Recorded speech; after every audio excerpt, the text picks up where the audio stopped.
On this episode of AV Week, tons of sales and purchases. We talk about VC inside AV. Harman is moving some manufacturing jobs from Elkhart to Southern California. And what is the value of the Apex certification? All that and more. Next on AV Week. The network for the AV industry. What are you listening to? This is AV. This is AVNation. This is AVNation. AV Week is brought to you by a fine group of underwriters, companies like Draper Inc. This is AV Week, episode 254, recorded Friday, July 8th, 2016. Sorry, I'm late. Ready. AV Week. Performing scan. Week. Online. This is AV Week.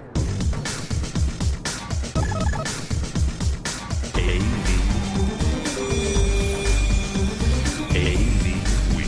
This is AV Week, your weekly wrap-up of audiovisual news and information. My name is Tim Albright. I am your host. Good afternoon, good evening, good night, whenever you are listening to this fine podcast.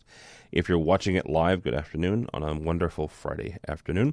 With me this week is my buddy, pal, and brother from another mother. His name is Harry Meade. How are you, sir?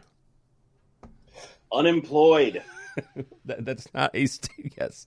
If you're watching the video, Harry has a very well done cardboard sign that says "Will engineer AV for food." Harry, is it Harry.L.Meade? That many dots. Harry.L.Meade@gmail.com. Gmail is a cruel mistress and doesn't allow you to actually have your name if someone else took it. And there's some schmuck who rides horses in London that has my name. Well, it's what happens when you have a common Scottish name. So, I don't even know what my name is. Freaking, Albright is something weird. Germanic is what I've been told. So yeah, sounds like it. Yeah. So we actually normally I have 4 or 5 people scheduled on a weekly basis. All 4 of those jumped off, except for Harry. So thank you, Harry, for staying on. So we're gonna get to this. It's not like I was busy. You know what? Stop it. All right. So let's crank this first one out. This one was interesting. So this is one I had heard about a couple of days ago, and then on my Facebook feed, just as we were getting ready to start, somebody from another manufacturer actually posted this, which, whatever. Competition is what competition is. Harman, quote unquote, this is from the Elkhart Truth. Harman, an audio equipment manufacturer, laying off over 100 employees in Elkhart, Indiana. So if you're not familiar, Harman has a facility in Elkhart. Primarily, they do Crown Audio products there. They're laying off 100 people at the end of 2017. It's not immediate. The folks at Harman said that this is going to affect primarily the production and warehouse employees. They're moving the operations, in other words, what these people are physically doing on a day in and day out basis. They're moving their jobs to Moreno Valley, California, and as well as Tijuana, Mexico. They are keeping a lot of the advertising and the marketing and the other folks that are still going to be there in Elkhart, again, primarily dealing with Crown Audio. They do have some other folks who are kind of overarching Harman employees there in Elkhart. So, Harry, first question for you on this is, what does this mean for Harman as a company?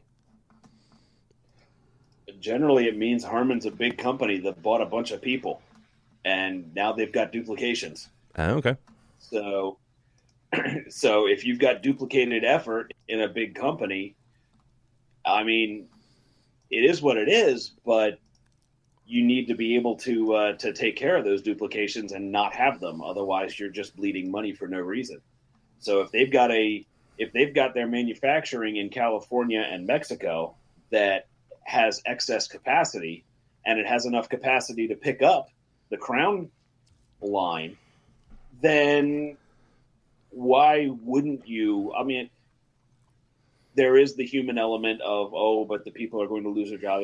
But from a business side, why wouldn't you consolidate manufacturing into plants that are already going, or maybe may already be in a better situation than the Crown plant.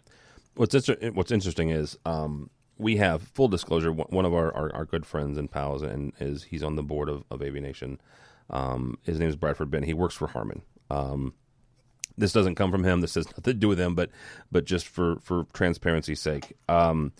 So that's actually where Bradford is based out of. Bradford doesn't have anything to do with Bradford is not on the manufacturing line. Shouldn't say he doesn't have anything to do with it. He does. One thing that's been interesting to me, though, over the last few years is looking at Harman as a company. They purchased Crown, correct me if I'm wrong on this, 15 or 16 years ago, right? They kept those manufacturing facilities there for this many years, even though they have a very large presence in Southern California, even though they have large presences in Utah as well. Crown stayed put, right, from the time Harman bought them until now. So it'll be interesting kind of seeing how that dynamic and the concentration of Harman employees, whether that's Salt Lake, California, Elkhart, or the other facilities. I think they have one in Philadelphia. They've got a presence down in mid-Florida. I almost said northeast Florida, but Orlando-ish area as well. And then you've got the other companies that they've purchased over the years that are technically Harman offices now. AMX is one, right? So that's Richardson, Texas. That's Chicago. That's Southern California as well. Whether or not those will start being consolidated together, I guess, is the best way to put that. Well, I mean, and the other side of the coin is a continuation on the theme that I was touching on during the mashup at the end of Infocom. Mm-hmm. Everyone is singing the Everything is Awesome song, but they may not be feeling the Everything is Awesome song. So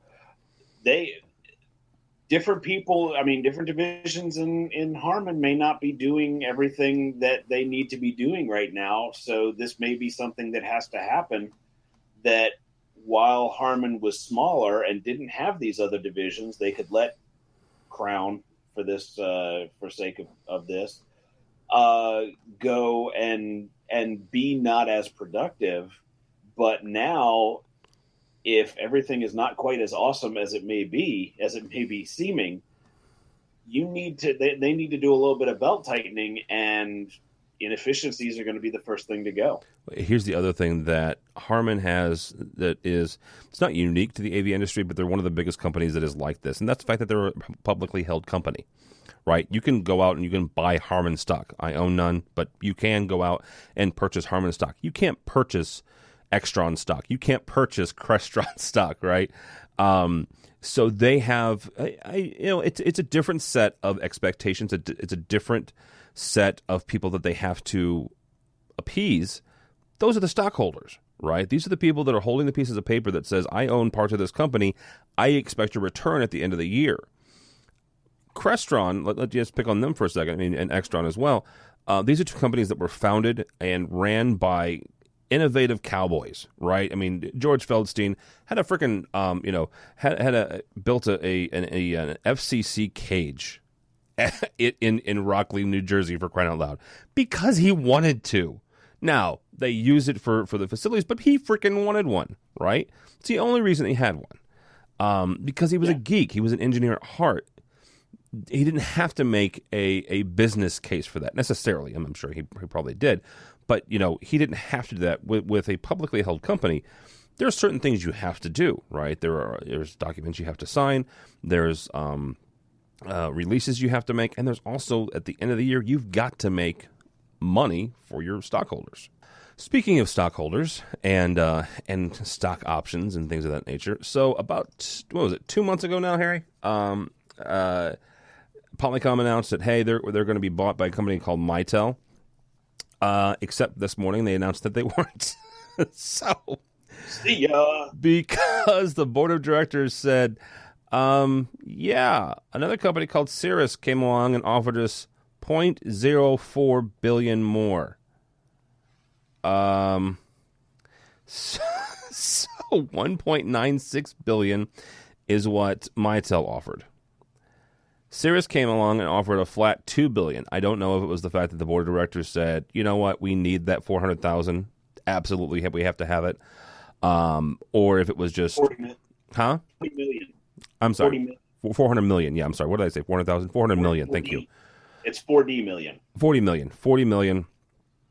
Regardless, Polycom is now suddenly going to be a part of the Siris company. Does this change anything when it comes to Polycom as a company and how we use them? I don't know. Wait to see. I'm not. I can see your thing that you sprung on me here. So, but I don't know enough about Siris to know what they're trying to get into with buying of Polycom.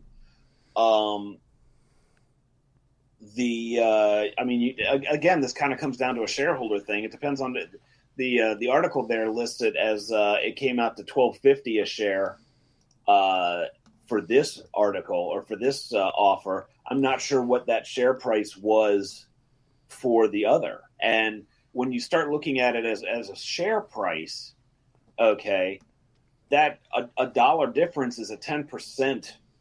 Yeah, okay. 10% increase in return on a share price. Next up is a company called CompView. CompView has qualified as an Infocom International AV Provider of Excellence in APEC.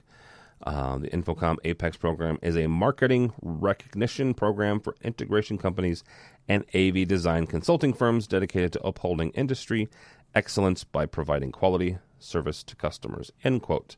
That is not necessarily to talk about CompView, although congratulations to them. I'm very happy for them. First, the question is really to kind of start a conversation with you, Harry. You've worked for a couple of companies that were Apex partners or Apex recognized.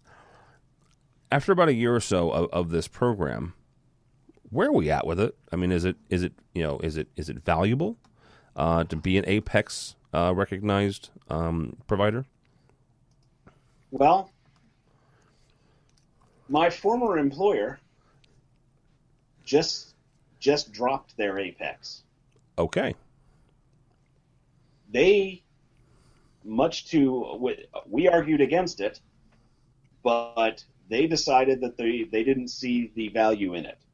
Now, granted, 2 weeks later, there's a bid that says you have to be an Apex company. And it's like, well, that's kind of the groundwork that we were doing, was making sure that the bid said you have to be an Apex company so that we could actually get bids. And we wouldn't be bidding against every Tom, Dick, and Harry. And so I think it's going to become another certification that consultants, and we'll see when the consultant weighs in. We'll see from that, but I think it's going to be another certification that consultants are going to be putting on their specs just to weed out the trunk slammers.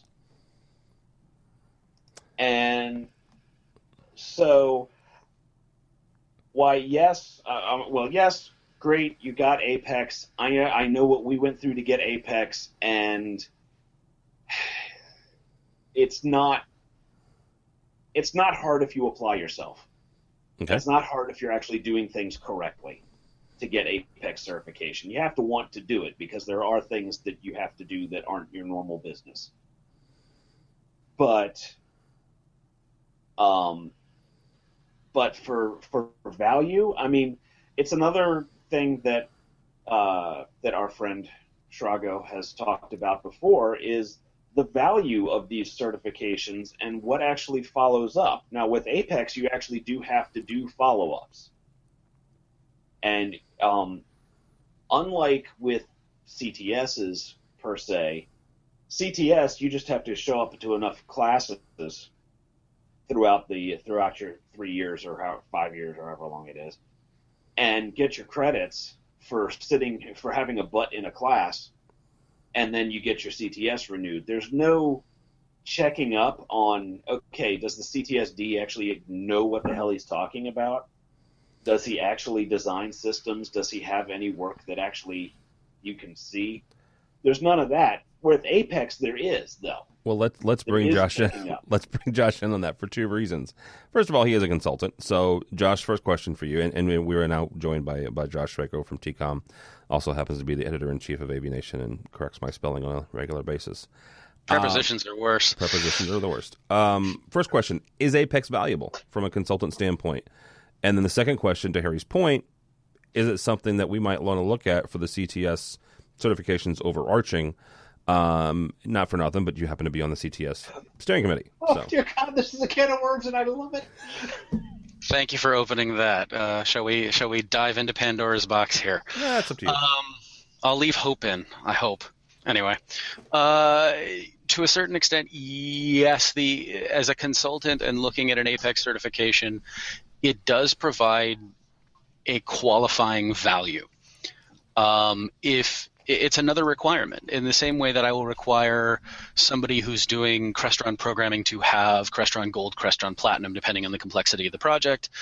Apex certification puts me in a position where I can say your company has to demonstrate a long-term value to their customers and proving that value to their customers, because the Apex requires that there's feedback directly from the customers. At the same time, it does not preclude me from saying I want references and I want to be able to call references. So it's kind of this whole thing of who are you going to get references from? You're going to get references from the same people that provided a reference to get your Apex certification. Am I going to call those people and get the same response that they gave? Possibly. You may have had a specific person at that organization that provided you such a glowing reference that allowed you to pass through that, as well as getting the qualifiers of the technical requirements and all the other requirements that go with Apex, because it's not just the customer is happy with you. It's also a statement that you agree to abide by standards as they are written for Infocom. Okay, time out for that. But we do that with the CTS. There's an agreement that we agree to hold a certain level of professionalism, correct? A level of professionalism versus a written document that says I can hold you accountable for not abiding by screen size. That I can hold you, because that's what Apex is. I can have your Apex theoretically, and again, I'd have to go diving and or asking around the Infocom annals, which I'm sure they would love.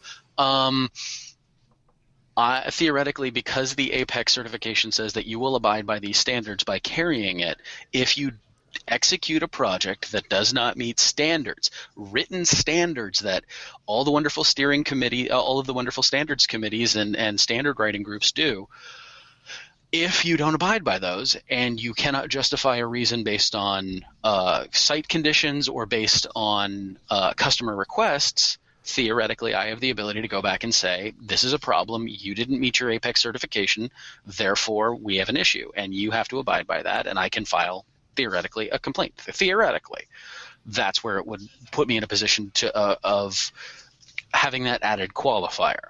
Now, will I use companies that are not Apex? Of course I'll use companies that are not Apex, because there are a lot of great companies out there that don't have Apex.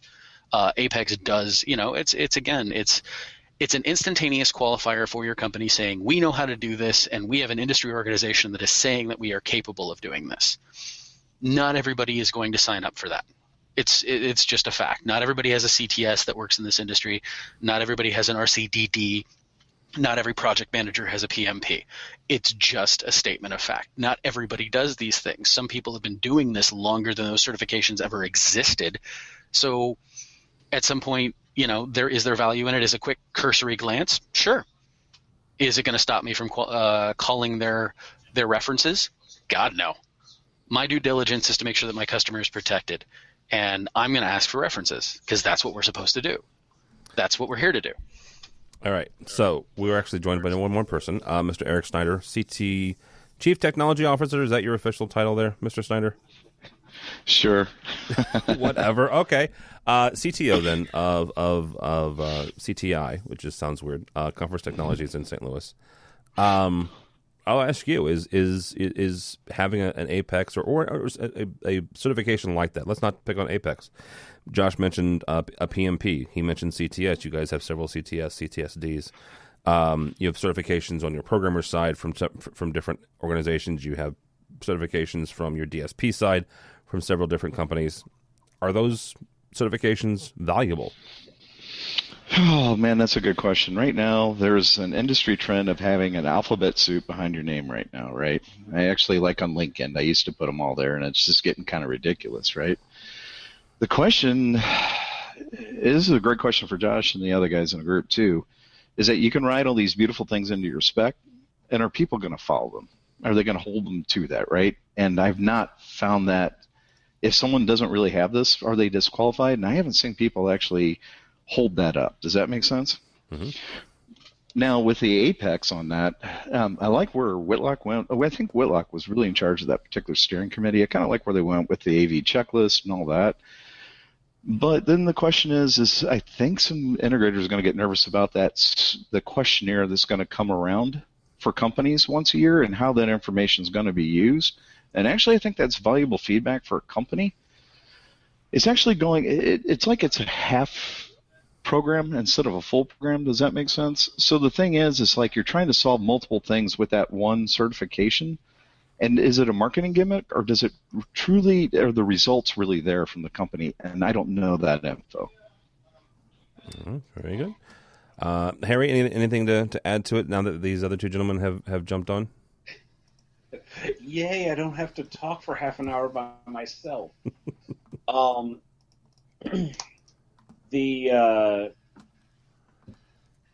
it just, I kind of agree that it is a little bit half done.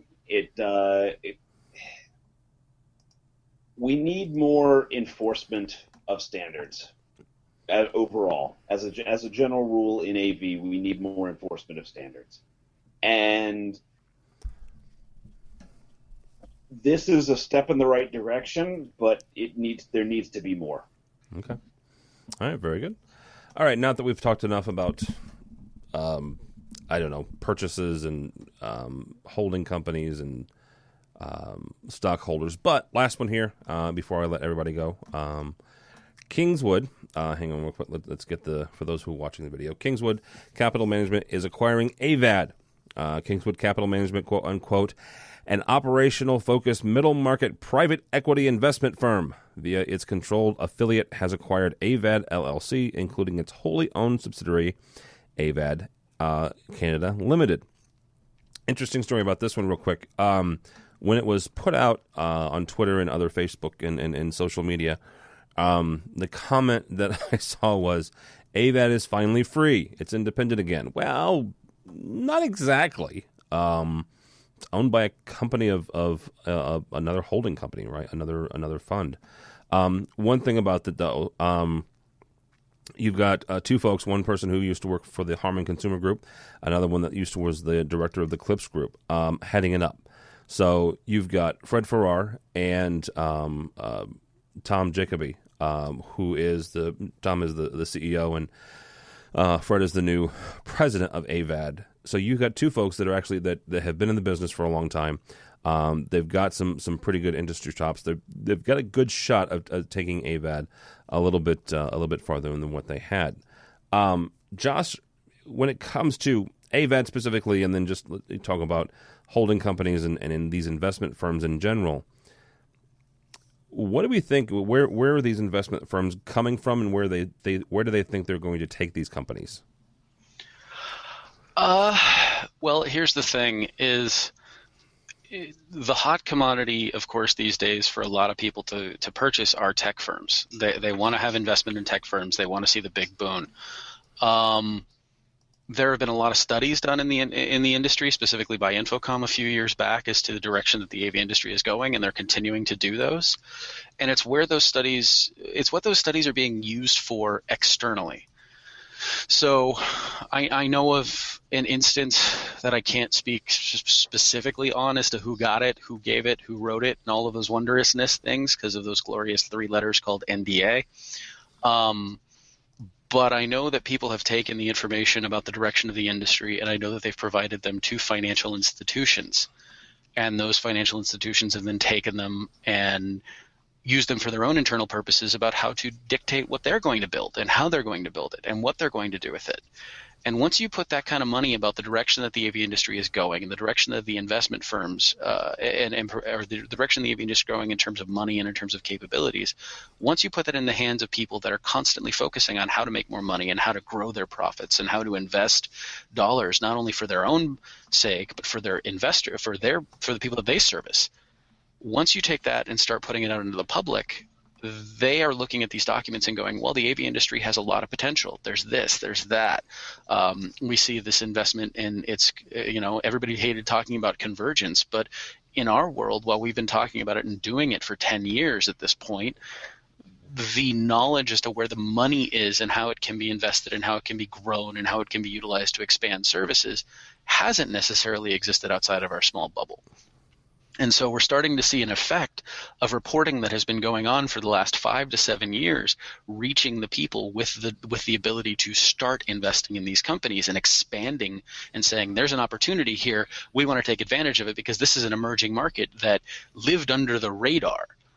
We always talk about how we're the last company in on we're the last group in on any project. AV is always the last in. Oh, everybody forgets about AV. We have to deal with everybody else makes their decisions, and then AV just sort of gets thrown on a wall. We always make these jokes, but it's kind of the same thing for investment. Is we've been living under the radar of, oh yeah, that's just that thing that we use when we want to call our group across the when we want to call our office across the ocean, when we want to call our office over across in New York from San Francisco. These are the things that we have always been relegated to, and now we're at a point where people are starting to take notice because we're doing. Telecommunications is no longer just a phone call. Telecommunications is now the AV industry, and they're seeing this growth opportunity and they're seeing the investment that they can make in order to have their profits rise. So they're starting to recognize the value in it because it's been monetized for them in a way that they understand it, and they're going to continue that investment. And we've seen that drastic money shift come in, especially in the last year. Mm-hmm.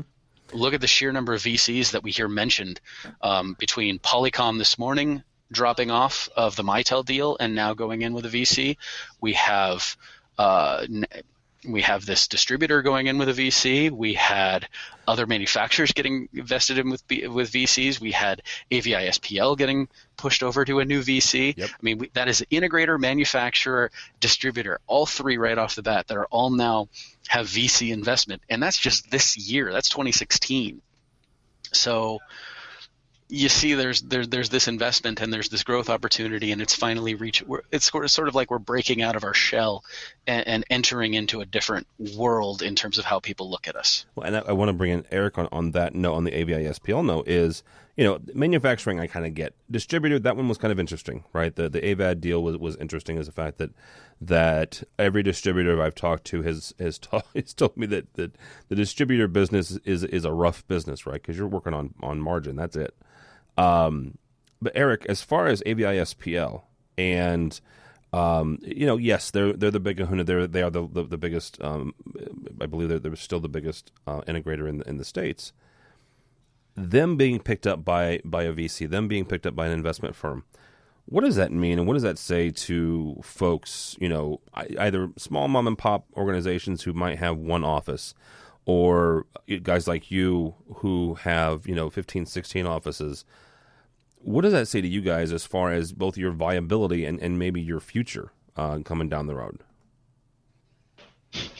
Not to give away too many secrets, but we say go for it. What we found with the companies that get the value, so there's short-term and long-term profits, right? There's good profits and bad profits, right? When you have now guys that could possibly take over your company and make short-term decisions for you, the AV industry is kind of a weird bird, right? We don't get paid 90 days. Cash flow can be a little challenging in our industry compared to the other commodities, right? The one thing that it looks like this example you're giving me, they're doing some things right from what we've seen, is that what you want to do is grab the entire team, because your office literally is nothing. What do you do? It is nothing but the talent of what you're creating for the value for it, right? Unless you're going to get into a little bit of a different category, which is just the guys that are going to go put the all-in-one boxes in. Does that make sense? Yep. So the need here, I think the industry is coming a little bit out of its cottage stage, And you got a lot of crossover now. It's not really AV versus IT. I mean, that's been happening for years, and it's getting kind of old people talking about convergence on that, right? We've been doing that, right? It's about the best approach of making the solution work for the particular situation, right? And so I think I've seen a lot of other ones out there. I know where you were going on some of those, Josh, that they're looking for a skill set because there's a lot of need into some things that aren't fixing within the box solution. Does that make sense? And they need consistency and reliability, and it could work. I think that the venture capital is going to work on a group, a team, on a company that keeps together. Does that make sense? Yeah. And if you don't have that, then it's going to fall apart. And for us, we are finding right now being more flexible than the giants out there is really playing to our advantage at the moment. And if you have that strong arm over on top of you and you lose that flexibility, well, I hope I'm competing against you right now. All right, Harry, from your standpoint, you know, I guess this is probably an unfair question, but who do you want to work for? Do you want to work for do you want to work for a someone who pays me? Yes, an integrator that is part of, you know, a small ownership team, or do you want to work for a VC company or stockholders for that matter?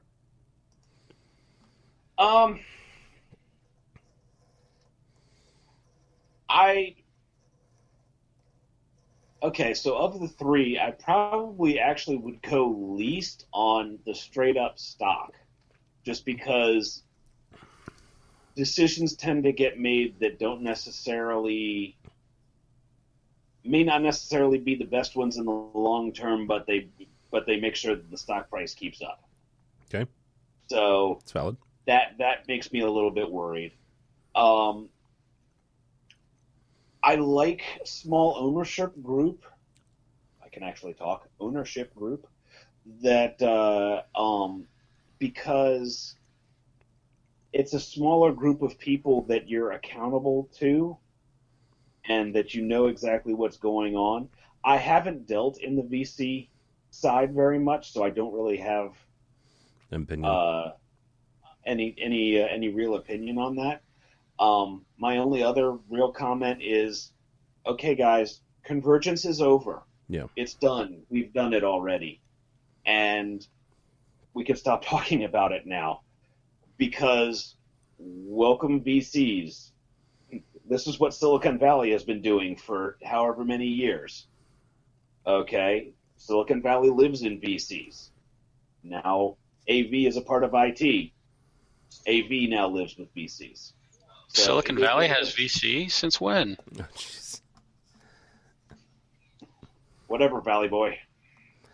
I just drove up from there this morning, hence why I was late. Apparently traffic is very bad in San Jose. So, all right, yeah, you're right. I mean, it's convergence has happened, it's done, but it's a very good point in the fact that it's happened, and so now suddenly venture capitalists, people who live and breathe the money side of the IT industry and have for years, are suddenly starting to pay attention to, you know, little old AV companies and little old AV industry. So, all right, gentlemen, thank you so much. Mr. Harry Meade, I'll give you the first shot at this. Thank you so much. Thank you for joining us.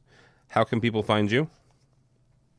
Well, currently spending my days under the 2nd Street overpass on in Maryland.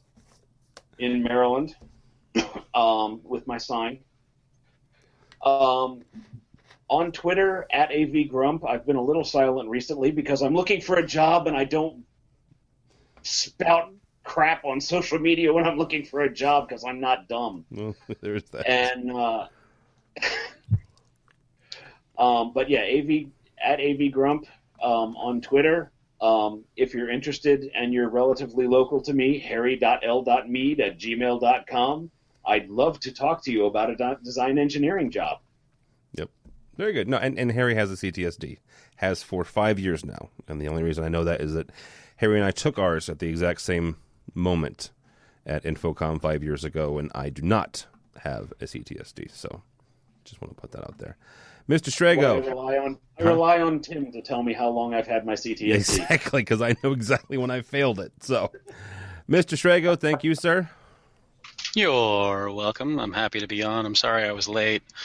That day job thing gets in the way for some of us. It does. So how do people find you, Smart Aleck? Oh, if you can get a hold of me at this point in time, I wish you well. Twitter is usually the best way, at JSRAGO. Also the same handle on Snapchat, JSRAGO. I do accept Snapchat invitations now. Email josh@avnation.tv. I'm always reading, always looking for new writers. So if you have a voice and you want to share it with the industry, please, by all means, reach out to me. Josh@avnation.tv, which, now that I'm thinking about it, I'm not sure I've checked that email today. But of course, you can also find me on LinkedIn, and then you can find the company that I work for, TCOM, at TEECOM.com. We are now an international consulting firm with offices in the UK, San Francisco, and in Portland here in the US. So we've got a lot going on, and for those of you looking for work, we are hiring. We are looking for telecom engineers. We're looking for AV engineers. I know Harry is in DC, and I would love to get him over here, but that means he has to move, and I don't think he wants to come to the Bay Area, unfortunately, as much as he loves to me. London. You said you have an office in London. We do. So there's all sorts of things like that. But yeah, if anybody has an interest in seeing what TCOM does and what we do, check out our website. We've got a great group here. It really is, and we're thriving right now. So. When Josh is doing a job right now that I know about, and I don't know how much he can talk about it, so I'm not going to ask him. But when it does get done and you can talk about it, I want to take some pictures because it's going to be freaking sweet. So the things I can tell you about that project without naming it specifically are we're doing a couple of innovative things, but one of the ones that I find most interesting, and the one that everybody that I've talked to about this project, which is going to go sometime in the next year. Will actually be closed within the next year. We're doing laser camera tracking for lecture capture. Yeah, that's the one where everybody kind of goes, ooh. Yeah. That's one of the things that's unique to this project that gets us excited. So I look forward to sharing that story and as it goes public and gets out there, but we're not quite there yet. So look for that coming out. And he's going to have a ginormous video wall. So just going to put that out there too. So, all right, Mr. Snyder, thank you so much, sir. I appreciate it. No worries, my friend. Sorry for being late. That's all right. You and Josh are in the same boat. How do people find you and or Conference Technologies? Sure, you can find us at the website at conferencetech.com. See a lot of the Teamworks work there. And then I'm always available on LinkedIn. Anyone who wants to hit me up can hit me on LinkedIn. Be more than happy to talk with you. Yeah, absolutely. Good guy to know. Very smart. Probably one of the smartest engineers that I know. So, also, if you can follow me if you want. Actually, don't follow me on Twitter, but you can go by the website, avnation.tv. avnation.tv, you'll find this program, a host of others, a host of new hosts. I've been saying that for a while just because they're slowly coming together. A brand new host for AVWeek, a young man by the name of Matt Scott is taking that over. He does that typically on Mondays. That rolls out on Wednesdays. Also a new State of Control host in one, Mr. Steve Greenblatt, owner of Control Concepts, and a new EdTech, which will come out in the next couple of weeks by an actual technology manager still, Bill O'Donnell. So all that and more. Mr. Schrago is always looking for writers, so you can find that information on how to get a hold of him, how to get a hold of us at avnation.tv. avnation.tv, thanks so much for listening. Thanks so much for watching. This has been AV Week.